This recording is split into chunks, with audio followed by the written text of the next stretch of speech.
Hey everyone, thanks for checking out Vitak University. We're going to go over basically creating a pressure dressing out of just your ACE wrap and some gauze, okay? So if you're coming across your kid, your wife, your husband, whatever it is, and you come up and you see that they have a pretty good wound and it's bleeding quite a bit, you're of course going to grab your Vitak kit, whatever that is, whether it's your adventure kit, you're out hiking, whatever. You're going to go ahead and maybe grab like a non-adherent gauze pad, fold it, try to keep the one side clean, and you're going to hold it on there for a little while and see if you can get some manual pressure on there just to see if it will actually stop the bleed from there, okay?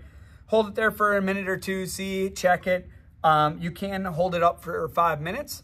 If you got this going and it's still not stopping the bleed, you can, of course, go in here and you can grab a quick clot gauze pad or something like that to help stop that bleed. Those are in our home kits and adventure kits. We also have some wound seal, which is in our home kits that you can pour on there. It's a hemostatic agent to help stop the bleeding, help clot, and create a scab, okay? But if you don't want to go that route, because these pieces are a little bit more expensive, you can just create a pressure dressing out of this gauze pad and your ACE wrap that's in all of our kits. We always have an ACE wrap because they're so versatile. So you're going to keep that manual pressure on there as best you can while you're creating this wrap. You're going to go ahead and wrap. Now, the other thing you want to do is you want to make sure you don't wrap it so tight that you create less circulation down here, okay? You just want to create that one manual pressure right on that side. So you want to wrap it, cover that whole dressing that you have in there, and then what I like to do is create a couple twists right over that wound.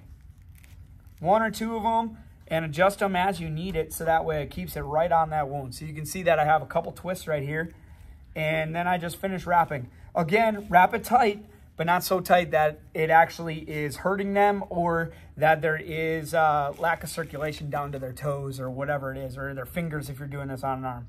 Then you're just gonna grab these clips, bite it in, all it is some teeth, and then that's all you need. Now you're ready. You can, of course, wrap this with something else more if you need to. If you're out for a while on a hike or something like that, you can grab some Coban or something like that and wrap it so it's secured a little bit more.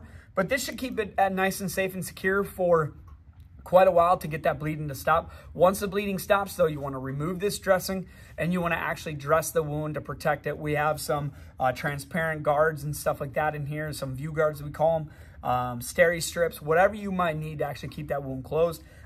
Liquid skin, things like that. So go ahead and use this technique whenever you find it. It's a nice improvised technique that actually will help prevent overuse of some of this more expensive equipment in here.